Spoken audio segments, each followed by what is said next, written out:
Ano po, nananawagan po ako sa mga nakakataas po dyan sa Pilipinas, sa gobyerno, dahil sa kasama ko sa trabaho po. Ang kasama ko sa trabaho ay binugbog ng amo ko. Tapos, ngayon may nagsabi sa kanya na tumawag siya sa ganitong number sa embassy. Karon, nung tumawag siya, sabi niya ng kasama ko doon sumagot doon sa embassy na, ay, hindi daw sila, hindi daw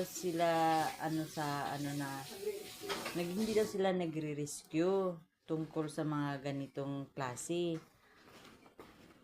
Paano yan? Ano pong gagawin namin? Akala ko ba nakakatulong sila? Tapos tumatawag po kami sa sinasabi na 1434. Ano po ba yun? Tapos ring lang ng ring po, wala pong sumasagot. Paano po pag once na akala ko pa po lahat ng may mga ahensya matabangan, hindi naman pala. Ano sa mana? Kuan na dahil na ninyo? Na kunwari, na inumir matawagan?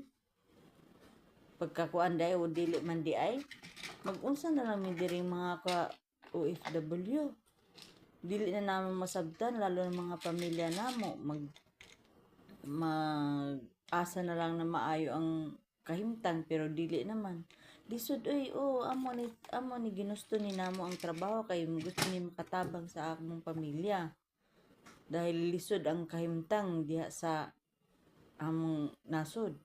Mao ni nga rimiglayog lugar magtrabaho para na ipakaon, ipaeskwela, na dili magutom ang among pamilya, among mga anak.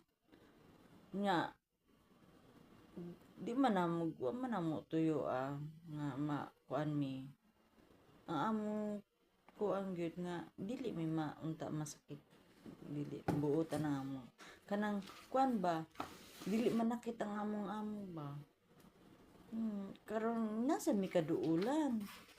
Kinanglan ta maduulan namo ang kanang inyong giswat sa inyong mga kontrata na labi na mga 1434911 unsa pa man, dili man namo makontak kun namo ni makontak, ay dili man mi mukuan, lihay man tawag sa ingon ani nga numero, asa man mi gyud mukuan mo tawag para mangayog tabang, di ba?